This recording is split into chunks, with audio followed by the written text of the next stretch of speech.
et que je m'avançais à sa tête vers la maison de Dieu, au milieu des cris de joie et des actions de grâce, d'une multitude en fête. Pourquoi t'as battu mon âme et je m'y tue au-dedans de moi? Espère en Dieu, car je le louerai encore. Il est mon salut et mon Dieu. 8. Un flot appelle un autre. Au bruit de tes ondées, toutes tes vagues, tous tes flots passent sur moi. Amen. David passait par des moments difficiles, très difficiles de sa vie. Il nous dit qu'un flot passait, appelait un autre flot. Les vagues appelaient une autre vague. Il passait par des moments très difficiles. Nous aussi là que nous sommes, nous traversons des fois des moments difficiles. Amen. Chacun de nous, qui que nous soyons, nous sommes passés par un moment difficile. Il y en a même au moment où nous parlons, ils traversent des moments de troubles, des moments très difficiles de leur vie. Il y en a qui ont perdu espoir. Il y en a qui sont allés auprès de devins. Il y en a qui ont abandonné même l'assemblée. Parce qu'ils sont passés par des moments difficiles. Mais David, lui, ne perdait pas courage. Il disait toujours, quelles que soient les vagues qui passent sur moi, quels que soient les flots qui passent sur moi, mon âme espère en l'éternel. Parce que nous avons un Dieu puissant, capable de nous sortir de n'importe quelle situation. Amen. Nous passons par des moments difficiles. Il y en a par les études. Il y en a qui n'ont pas les moyens pour payer les études. Ils aiment étudier.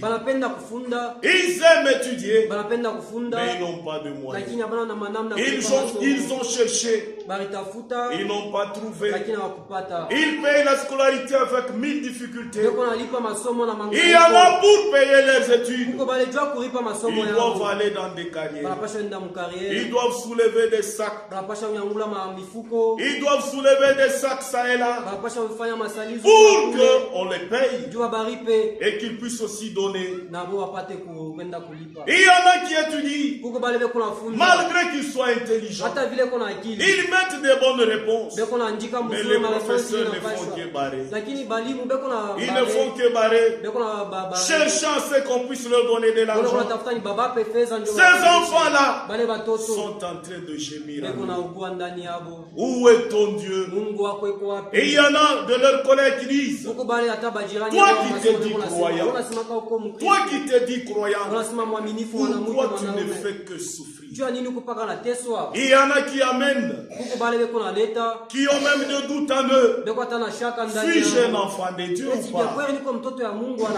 Amen. Suis-je un enfant de Dieu ou pas? Malgré la difficulté, Dieu vous voit. Malgré toutes ces difficultés, il n'est pas loin de nous. Il y en a qui ont des difficultés énormes.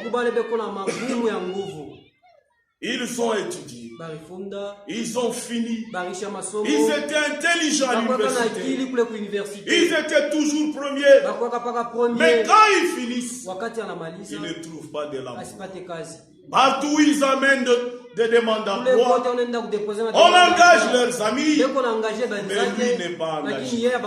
Il passe des tests. Il réussit, mais c'est quelqu'un d'autre qui travaille sous son nom. Amen. Il y en a parmi nous qui sont passés par des difficultés.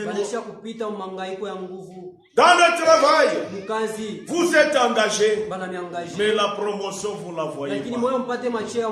Les autres sont promus, et pourtant ils ne travaillent même pas bien que vous.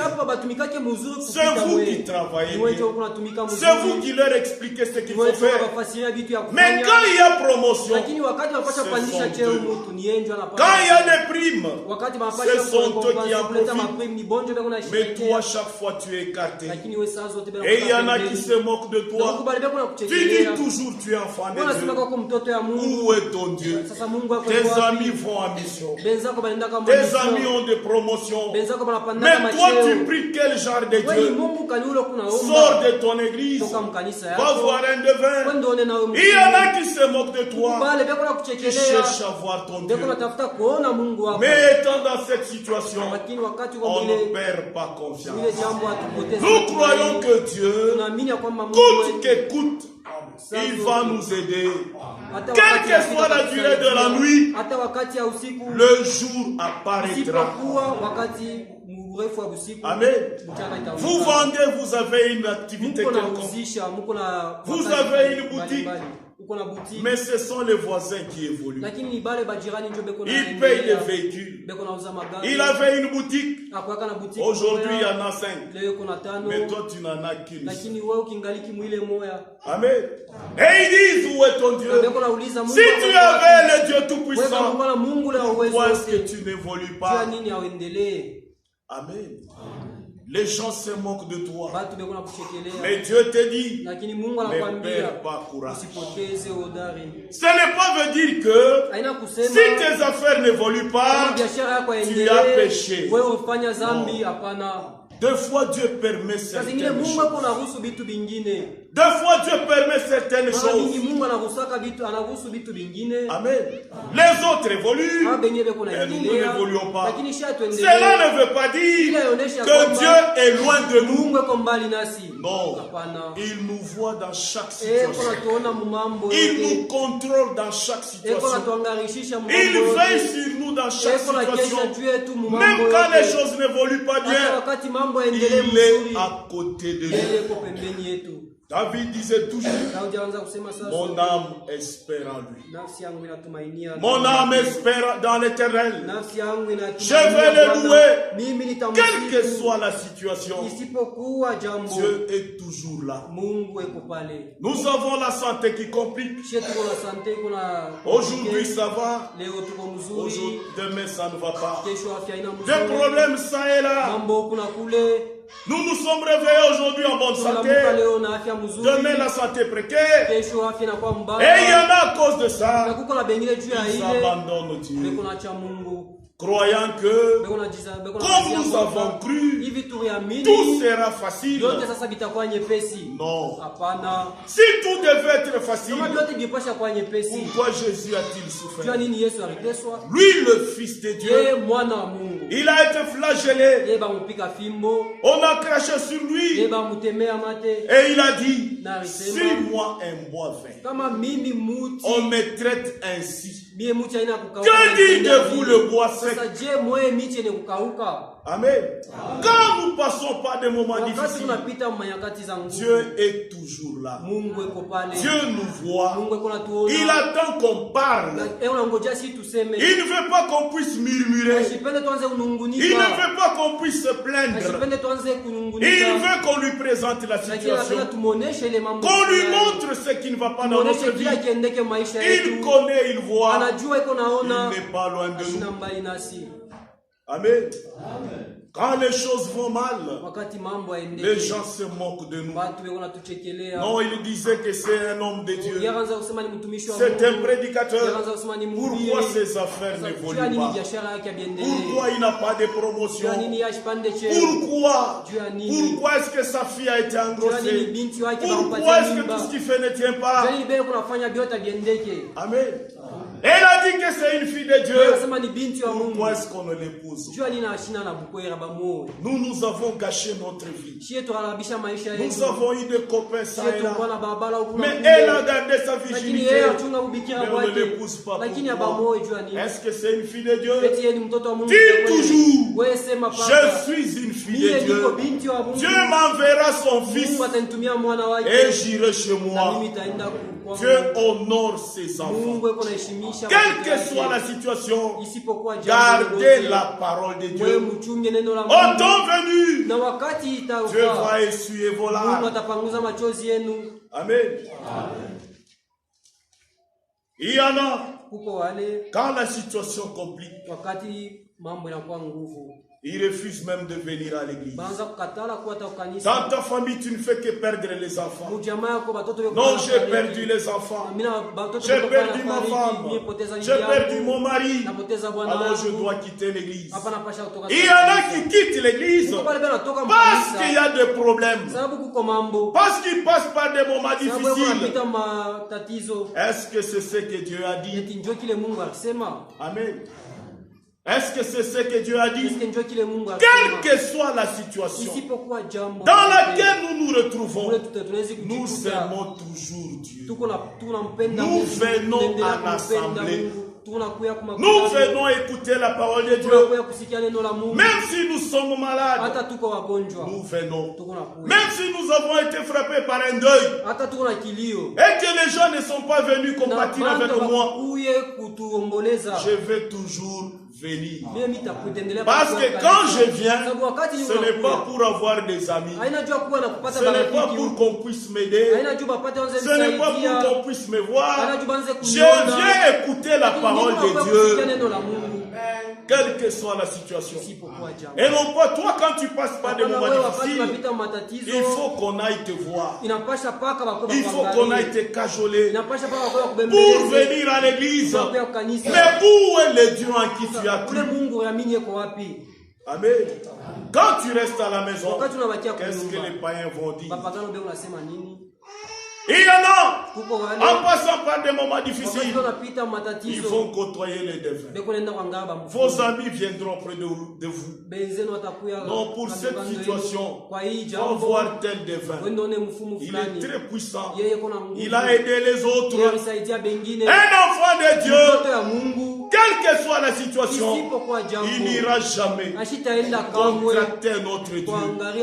Il n'ira jamais voir un devin. Quand tu me conseilles d'aller voir un devin, ce jour-là, toi et moi, l'amitié prend fin. Je ne voudrais jamais te voir. Je te vois chez moi, je te chasse. Amen. Quand je passe par des moments difficiles, j'ai besoin d'un réconfort. Je sais que quelle que soit la hauteur des vagues, Dieu n'est pas loin de moi. Il est autour de moi. Il est avec moi. Et qu'est-ce qu'il me dit? Ne crains rien.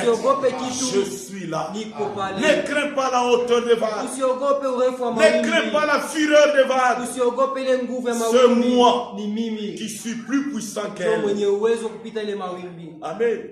Il y en a qui avancent. Quand les affaires n'évoluent pas, ils entrent dans des loges. Dans la franc-maçonnerie, message du Graal, Rose Croix, et tu es toujours avec nous. Quand tu y vas, parce qu'on t'a licencié, tu y vas pour qu'on ne puisse pas te licencier. Tu y vas pour avoir une grande clientèle. Tu vas aller en enfer. Amen. Même si tu es avec nous, quel que soit ce que tu fais dans le noir, quel que soit ce que tu fais dans les noirs, le diacre ne te voit pas, le pasteur ne te voit pas, tes amis ne connaissent pas, mais tu es ici, étant dans une loge mystique, mais le Dieu qui voit partout, le Dieu qui voit même dans l'obscurité, lui voit ce que tu fais. Tu peux nous tromper, nous, mais jamais Dieu. Ici sur la terre, Les gens vont te vanter. Il a beaucoup d'argent. Il a du succès. Mais vaut mieux que Dieu te vante. Que les hommes t'injurient. Que les gens t'outragent. Mais que Dieu te vante. Mais si les gens te vantaient, mais Dieu t'a tourné dos. Quelle sera la fin de ta vie? Amen. Il n'y a de bonheur qu'en Dieu. Quelle que soit la situation, quels que soient les problèmes, que ce soit dans le mariage, que ce soit dans votre fiançailles, quand les difficultés sont là, espérez toujours en Dieu. Il y a de l'espoir pour celui qui vit. Il y a de l'espoir pour celui qui place sa foi en Dieu. Dieu n'abandonne jamais. Amen. Les gens croient qu'ils sont seuls. Parce que quand ils regardent autour d'eux, il n'y a personne. Mais Dieu est là. Dieu te regarde. Demande-lui un jour. Ouvre mes yeux pour que je voie. Si tu es à côté de moi, tu les verras en train de te contempler. Il y en a qui l'ont vu. Ils ne sont pas spéciaux que toi. Tu es aussi enfant de Dieu. Tu es aussi fille de Dieu. Tu le verras. C'est ton Père. Ne crains point. S'il permet que tu le voies, c'est bien. Même s'il ne permet pas que tu le vois, sache qu'il est là. Parce qu'il a dit, il est dit dans la Bible que l'Éternel campe. L'ange de l'Éternel campe autour de ceux qui le craignent. Même si tes yeux ne le voient pas, il est là.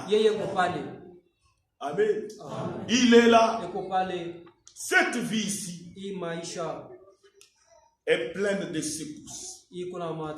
Cette vie ici sur la terre, trop de problèmes, trop de difficultés. Il y en a qui ont cru, il y en a qui se croyaient, disant que si je croyais, ma vie sera comme sur une roulette. Non. Amen. Sur cette terre, chacun de nous doit comprendre une chose, que notre vie est comme un bateau sur la mer. Un bateau sur la mer, quelle que soit sa taille, le bateau bouge. Quelle que soit sa taille, le bateau bouge. Amen. C'est ça notre vie.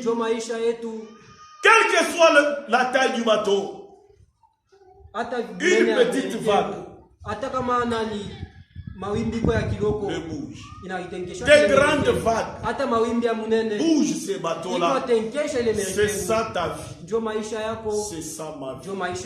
C'est ça la vie de chacun de nous. Nous devons connaître cela. C'est pour cela que Job dit, il est dit dans Job 14, que la vie d'un être humain est sans cesse agitée. Amen. Lisons un peu Job 14. Job 14. L'homme né de la femme, sa vie est courte, sans cesse agité. Amen. Comme les bateaux sur la mer, le bateau est sans cesse agité. Chacun de nous doit le savoir. Amen. Que aujourd'hui, j'ai la joie. Demain, la tristesse. Cela ne veut pas dire que Dieu m'a abandonné. Non, c'est ça la vie d'un homme. Cela ne veut pas dire que j'ai péché. Non, la vie d'un homme est sans cesse agitée. Les difficultés font partie de notre vie. Aujourd'hui, les gens chantent pour toi. Mais demain, tu t'humilies. Demain, ils vont t'injurier. Demain, ils vont se moquer de toi. Amen. Aujourd'hui, tu es en bonne santé. Demain, la maladie vient. Tu dois le savoir. Et non pas quand la maladie vient. Quand les moments difficiles viennent, tu abandonnes Dieu. Non. Chacun de nous doit savoir que ma vie à moi, c'est comme un bateau sur la mer. Ma vie est sans cesse s'agiter.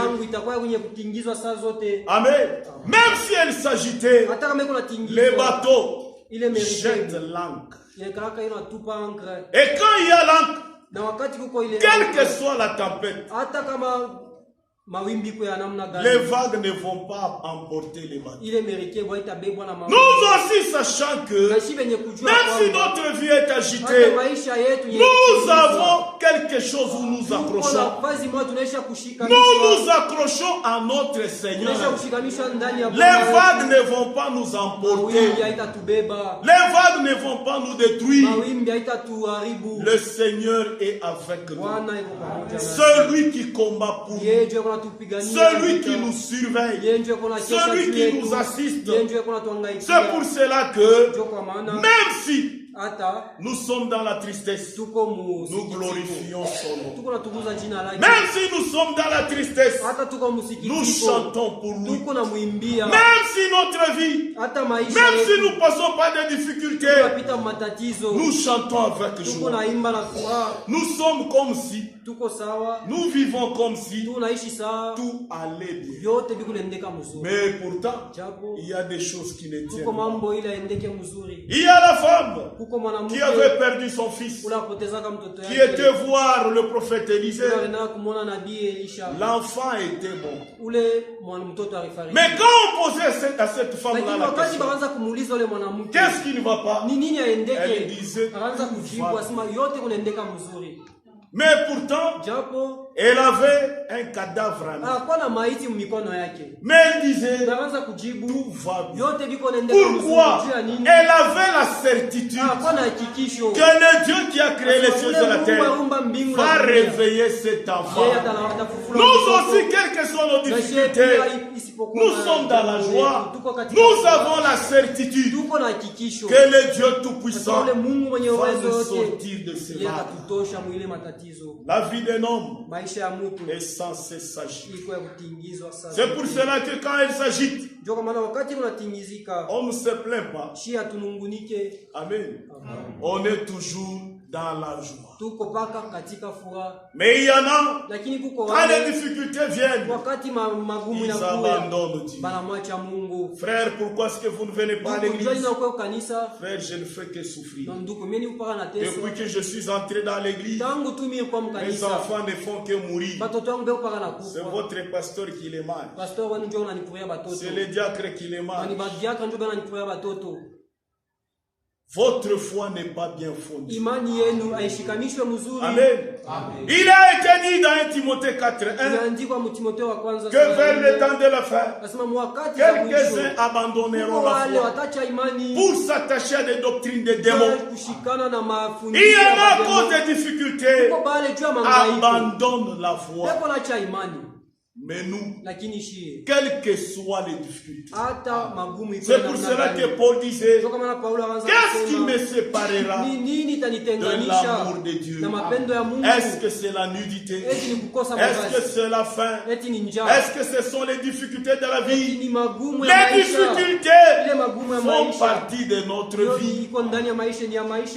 D'ailleurs, je veux vous dire une chose. Il y a ce que les gens ne connaissent pas. Les gens n'aiment pas souffrir. Amen. Mais vous allez raisonner ensemble avec moi. Que la plupart des gens qui ont vu Dieu, c'était dans des difficultés. Amen. Tel que nous sommes là, qui est capable de sauter cette clôture? Si on te demandait de le faire, tu diras que je ne suis pas capable. Mais si la guerre éclatait, même les sœurs vont sauter là-bas. Et après la guerre, les sœurs diront, moi j'ai sauté. Tu diras, on a l'âne. Et toi tu vas dire non, c'est faux. Amen. Mais pourtant c'est vrai. Parce qu'il y a eu une difficulté. Elle a découvert les capacités qui sont en elle. Amen. En nous, Dieu a mis des capacités. Et quand il y a la difficulté, ces capacités se révèlent en nous. Amen. Si Moïse, si les troupes, cette troupe-là de Juifs n'était pas devant la mer, il n'y avait pas derrière elle Pharaon, est-ce que Dieu pouvait diviser la mer? Non. Amen. Mais quand il y a eu la difficulté, ils se sont rendus compte que Dieu est puissant. Et là, ils pouvaient témoigner que nous avons un Dieu puissant. Quand il y a des difficultés, ne vous affligez pas. Soyez contents. Pourquoi?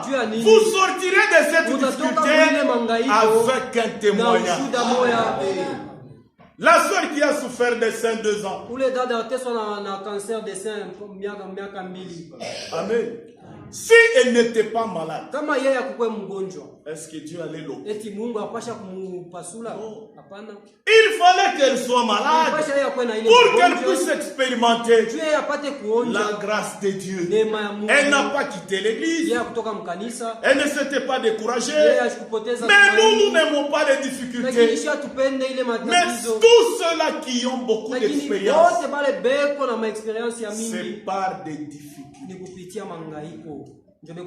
Amen. C'est pour cela que quand tu passes par des moments difficiles, je te dis, ne te décourage pas. Dieu est à côté de toi. Sois content que maintenant là, je vais expérimenter Dieu. Amen. Il y avait un temps un frère qui descendait d'un bus Dubaï. Vous voyez la portière du bus, là que nous descendons habituellement, il y a les véhicules qui passent aussi. Et quand il est descendu, le bus Dubaï a démarré, il s'est rendu compte qu'il était en face d'un trac. Amen. Le trac venait à vivre à lui. Et lui était devant le trac. Avec la vitesse de ce camion-là, le frère ne pouvait pas avoir le temps de sauter pour échapper.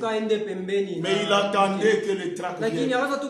Il a crié seulement le nom puissant. Il a invoqué le nom de Jésus. Jésus. Et c'était fini. Le trac s'est arrêté. Il y a eu un grand coup de tonnerre. Comme si le trac s'était heurté contre un poteau. Le trac s'est arrêté net. Et le trac était bonné. Mais le chauffeur du trac, lui, n'a pas vu un poteau. Il a vu une main. Et le trac s'est heurté contre la main. Et le frère, lui, n'avait pas vu la main. Il avait entendu le bruit. Le chauffeur, lui, entend le bruit et voit la main. Si le frère n'était pas en difficulté, il ne pouvait pas voir la main. Quelle que soit la difficulté, ne marchez pas avec l'arme. Ne vous affligez pas. Sachez que c'est le moment pour moi d'avoir une expérience avec Dieu. Mais quand nous nous lamentons, il est là, il n'intervient pas. Mais lui, il nous dit toujours, n'ayez pas peur. Ne craignez pas. Quelle que soit la tempête, n'ayez pas peur. J'ai parlé avec un frère il y a 3 semaines, son nom c'est Josué. Il était chez moi. Il est en train de m'expliquer qu'un jour les voleurs sont venus chez eux. C'est un jeune étudiant, Josué Kalenda. Les voleurs sont venus. Ils étaient nombreux, en train de casser des vitres ça et là, demandant qu'on leur donne l'argent. Mais ils n'en avaient pas. Mais les voleurs, même si on a l'argent, ils peuvent tout faire. Mais lui s'est réveillé du sommeil. Il a regardé. Il a dit aux voleurs, au nom de Jésus-Christ, sortez et partez. Tous les voleurs sont partis. Ils n'ont rien fait. Si les voleurs n'étaient pas venus, est-ce qu'il allait voir cette expérience? Quand les difficultés viennent, il n'est pas loin. Il attend pour voir si tu vas l'appeler. Il est là. Il attend seulement. Parle. Pourquoi crier? Parlez. Il n'est pas loin de vous. Vous allez voir les prophétiseurs pourquoi. Vous allez voir les devins pourquoi. Au moment où le Tout-Puissant est à côté de vous. Amen. Aujourd'hui, il y en a qui disent les frères ont une expérience. Ou les sœurs ont une expérience. Est-ce que c'est vrai? Est-ce qu'il peut arriver qu'elle nous trompe? Si toi tu n'en as pas, il y en a qui en ont. Ils n'ont pas peur. Ils mettent confiance en leur Dieu. Toi, quand tu as des difficultés, tu fuis l'église. Quand tu as des difficultés, tu abandonnes la prière. Quand tu as des difficultés, tu vas voir les pentecôtistes prophétiser d'abord dans ma vie. Je ne vois pas clair. Depuis ma belle-mère est venue, depuis ma tante est passée, je ne vois pas clair. Tu verras comment la main de Dieu. Mais au moment où la guerre fait rage, agenouille-toi, crie, parle à Dieu, il t'écoute. Amen. Job, quand il est passé par des difficultés, est-ce qu'il a dit que c'est sa mère? Est-ce qu'il a dit que c'est sa tante? Il espérait toujours en Dieu. Il parlait toujours en Dieu. Certaines difficultés arrivent. Ce n'est pas que nous avons péché. Amen. Mais là qu'il y a le péché, arranger les péchés. Mais certaines difficultés arrivent là où on n'a pas péché. Dieu permet. Dieu nous donne une occasion pour expérimenter sa puissance. Amen. Pour expérimenter sa puissance. Et les expériences, il n'y a pas que les prédicateurs. Amen. La femme de Manoah, quand elle a vu l'ange de l'Éternel, est-ce qu'elle prêche? Est-ce qu'elle est prophétesse? Agar, quand elle avait entendu l'ange de l'Éternel parler, est-ce qu'elle est prédicateur? Non. Amen. Amen. Non. Il y en a de ses sœurs qui ont beaucoup d'expérience. Il y en a de ses frères qui ont beaucoup d'expérience. Pourquoi? Ils n'ont pas peur. Ils ont confiance en Dieu. Nous voyons Job. Job, la Bible dit dans Job 1. Job est passé dans des difficultés, mais il n'avait pas péché. Mais aujourd'hui, si dans la vie d'un frère, dans la vie d'une soeur, les choses ne vont pas normalement,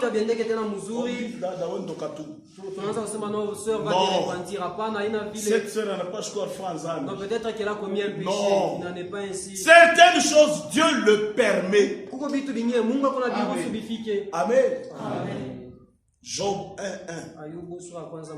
Il y avait dans le pays d'Out un homme qui s'appelait Job. Et cet homme était intègre. Il craignait Dieu et se détournait du mal. La Bible prouve qu'il était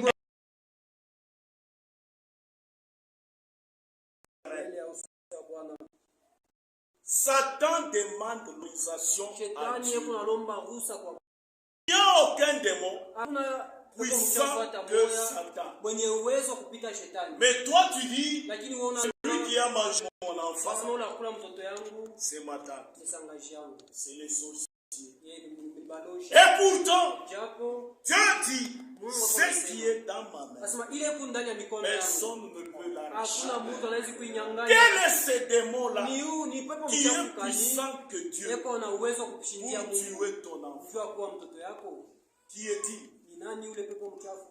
N'écoutons pas ce que les autres disent, parce qu'ils ne connaissent pas la réalité. 13. Un jour que le fils et les filles de Job mangeaient et buvaient du vin dans la maison de leur frère aîné, il arriva auprès de Job un messager qui dit: les bœufs labourés et les ânes spéciés à côté d'eux,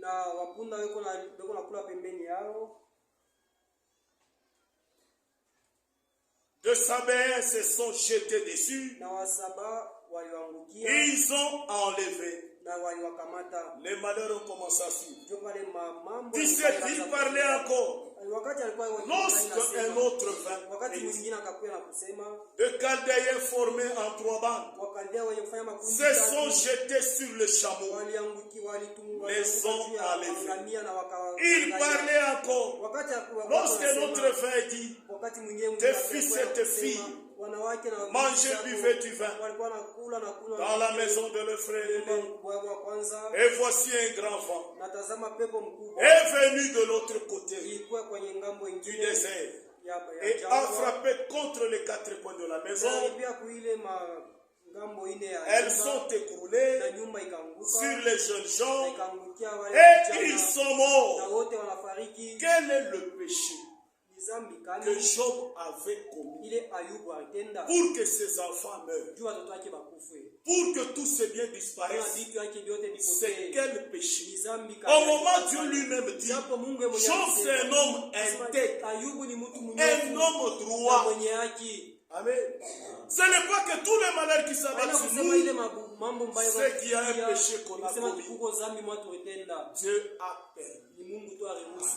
Amen. Dieu a permis. Mais quand Dieu permet, ne te plains pas. Amen. Job a dit: je suis sorti nu du sein de ma mère, et nu je retournerai dans le sein de la terre.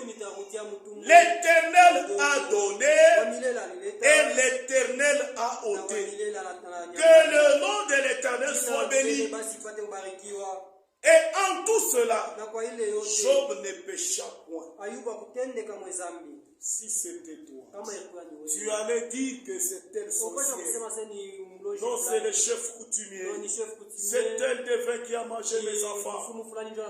Mais Job, lui, n'a pas parlé des sorciers. Mais comment est-ce que toi, une fille de Dieu, un fils de Dieu, comme Job, toi tu parles des sorciers comment? Mais lui n'en a pas vu. Il y a un point d'interrogation. Dans le malheur, nous lui disons merci. Celui qui a permis tout ce que nous avons, celui qui a donné. Amen. 2.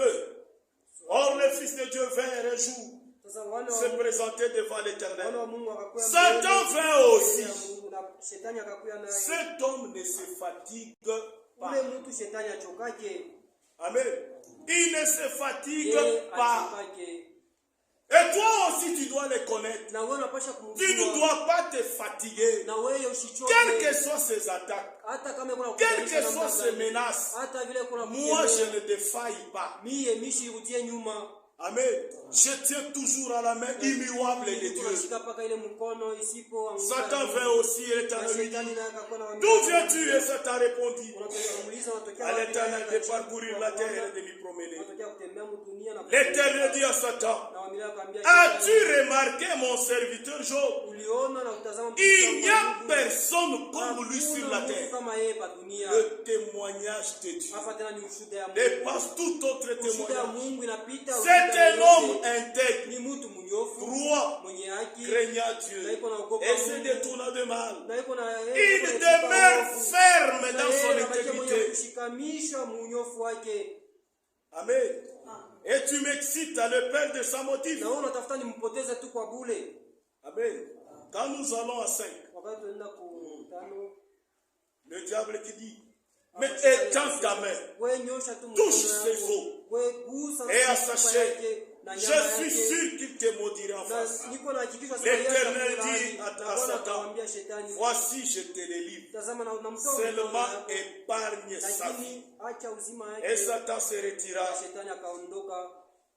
Satan se retira devant la face de l'Éternel.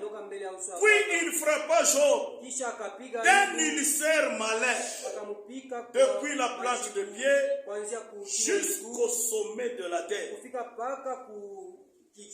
Amen. 10. Mais Job lui répondit, tu parles comme une femme insensée. Quoi nous recevons de Dieu le bien et nous ne recevons pas aussi le mal. En tout cela, Job ne pécha pas. Amen. Que ce soit le bien, que ce soit le mal, c'est Dieu qui l'a permis. C'est Dieu qui l'a ordonné. Malgré nos difficultés, nous ne l'abandonnons pas. Amen. Nous voyons un autre homme, c'est Jérémie.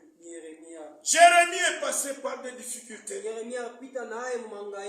te donne tous ces exemples-ci pour te dire que tu n'es pas les seuls qui passent par des problèmes, qui passent par des difficultés. Les hommes de Dieu sont passés par là. Les enfants de Dieu sont passés par des difficultés. Jérémie 38. Nous voyons à partir de 3. Ainsi parle l'Éternel. Cette ville sera livrée à l'armée du roi de Babylone. Qui la prendra? Dieu donne une prophétie à Jérémie. Jérémie donne cette prophétie au peuple. Et le peuple s'énerve. Alors, oui, 6. Alors ils prirent Jérémie et les gens de Malkija. Après que Jérémie, on continue. Ils descendirent Jérémie avec des cordes. Il n'y avait point d'eau dans la citerne, mais il y avait de la boue. Et Jérémie enfonça dans la boue. Amen. Quel est le péché que Jérémie a fait? Lui a donné la prophétie, mais le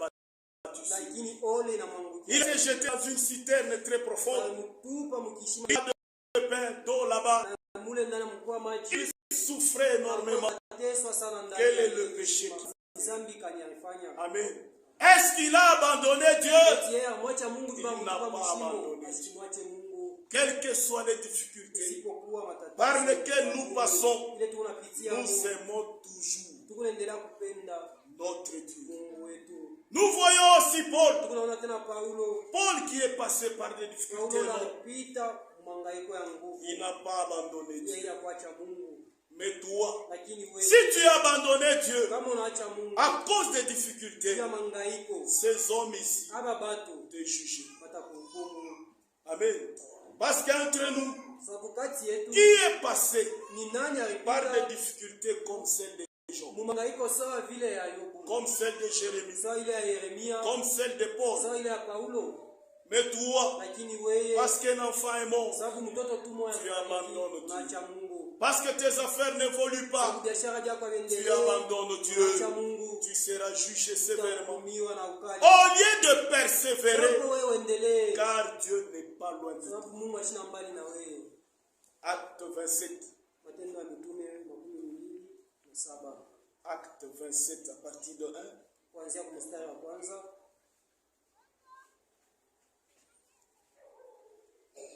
fut décidé que nous embarquerions pour l'Italie, on remit Paul et quelques autres prisonniers à un centenier de la cohorte Auguste.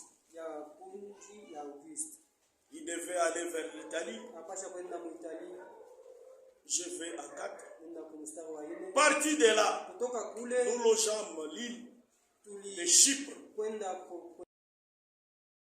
Parce que le vent était... Après avoir traversé la mer qui est la Cilicie et la Pamphylie, nous arrivâmes à Myra, à Lycie. Et là, le centenier, ayant trouvé un navire d'Alexandrie qui allait en Italie, nous y fit monter. Pendant plusieurs jours,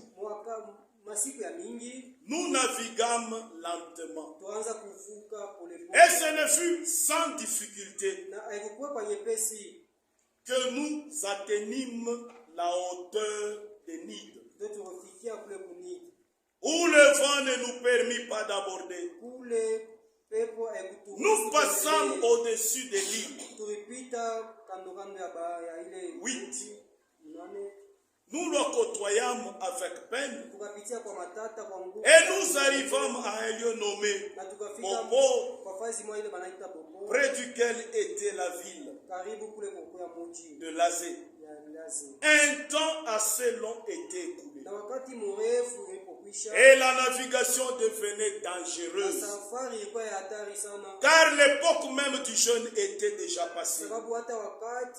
C'est pourquoi Paul avertit les autres en disant: oh homme, je vois que la navigation ne se fera pas sans péril et sans beaucoup de dommages, non seulement pour la cargaison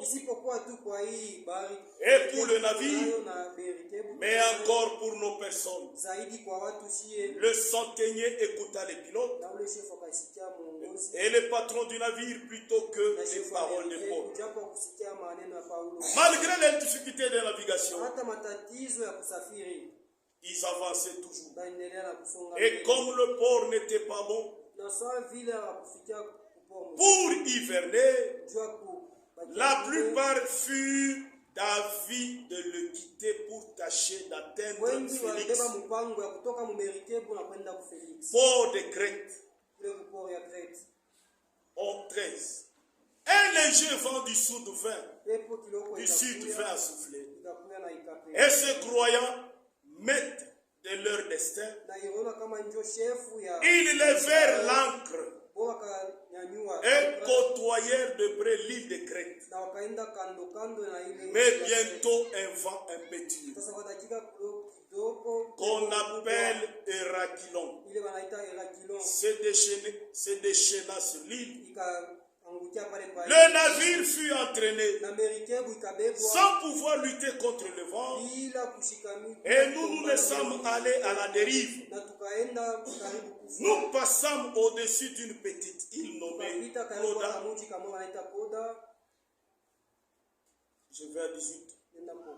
Comme nous étions violemment battus par la tempête, le lendemain on jeta la cargaison à la mer. 20. Le soleil et les étoiles ne parurent pas pendant plusieurs jours. Et la tempête était si forte que nous perdîmes enfin toute espérance de nous sauver. On n'avait pas mangé depuis longtemps. Alors Paul se tenant au milieu d'eux leur dit: oh homme, il fallait m'écouter et ne pas partir de Crète, afin d'éviter ces périls. Maintenant je vous exhorte à prendre courage, car aucun de vous ne périra, et il n'y aura de perte que celle du navire.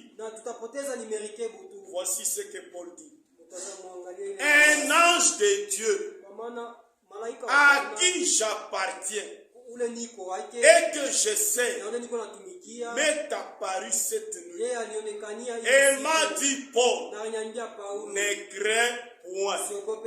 Il faut que tu comparaisses devant César. Et voici, Dieu t'a donné tous ceux qui naviguent avec toi. Amen. Un ange de Dieu est apparu dans cette difficulté. Si Paul n'était pas passé dans cette difficulté, est-ce que cet ange allait apparaître? Amen. Quand nous passons dans des difficultés, n'ayons pas peur. Il n'est pas loin. Amen. Je vous donne un autre exemple. Ce sont les disciples. Quand ils étaient avec Jésus, à un moment donné, ils étaient sur la mer. Nous trouvons cela dans Matthieu 8, 24 jusqu'à 26. Ils étaient sur la mer. Jésus dormait dans la barquette. La tempête s'est soulevée. Les vagues se sont soulevées. Ils étaient perdus. Ils étaient secoués. Mais, amen, ils savaient que nous avons avec nous celui qui a tout créé, celui qui est tout puissant. Au lieu de crier, on les réveille. Maître, réveille-toi. Nous périssons. Jésus en tant qu'homme, il dormait. Mais en tant que Dieu, il regardait. Il attendait seulement qu'on puisse l'appeler. Amen. Et quand ils l'ont réveillé, Jésus s'est réveillé. Jésus a dit à la tempête, tempête, arrête-toi. La tempête s'est arrêtée.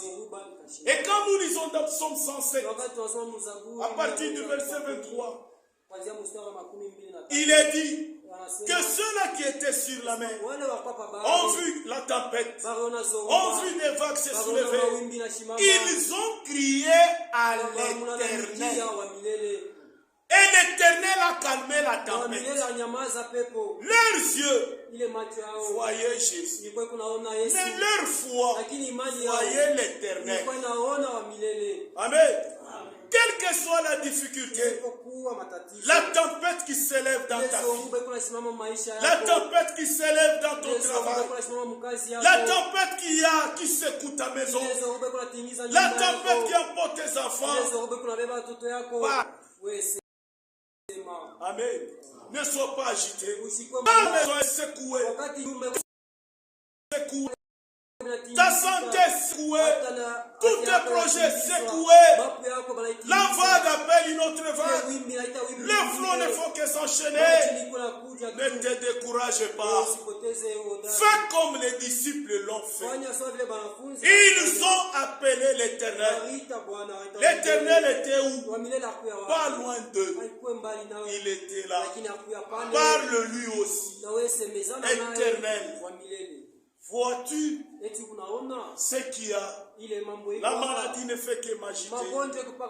Les problèmes ne font que s'enchaîner. Mes affaires n'évoluent pas. Au travail, ça ne tient pas. Ma belle famille ne m'aime pas. Parle à l'Éternel. Il va calmer la tempête. Dis-lui, la tempête s'est soulevée. Parle. Et elle va se calmer. Si la tempête ne s'était pas soulevée, est-ce que les apôtres allaient avoir cette expérience? Chaque tempête qui s'élève en toi, parle à l'Éternel. Tu vas y sortir avec un témoignage. Amen. Notre Dieu est puissant. Quand nous passons par des moments difficiles, n'ayons pas peur. Amen. N'ayons pas peur. Pose la question à Branham. Toutes les expériences qu'il a eues, est-ce que ce n'est pas dans les difficultés? Amen. Tous ceux-là qui témoignent ici, est-ce que ce n'est pas dans des difficultés? Est-ce qu'ils ont abandonné Dieu? Quand nous passons par des difficultés, espérons à notre Dieu. Il n'est pas loin de nous. Lisons Psaume 4. Nous lisons 3 écritures. Psaume 4, 1.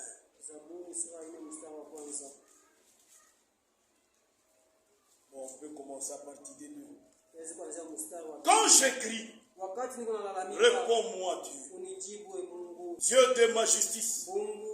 Quand je suis dans la détresse, sauve-moi. Aie pitié de moi. Écoute ma prière. Amen. Psaume 28. Je peux commencer à partir de 1. Les méchants prend fuite. Oh, je lisais prophète. Je retourne en Psaume 28. Éternel, c'est à toi que j'écris. Mon rocher, ne reste pas sourd à ma voix. De peur que si tu t'éloignes sans me répondre, je ne sois semblable à ceux qui descendent dans la fosse. Écoute la voix de mes supplications. Quand je crie à toi, quand je lève mes mains vers ton sanctuaire, amen. Quand je crie, écoute-moi. Chacun de nous va parler à l'Éternel. Nous allons nous tenir debout. L'Éternel est mon péché.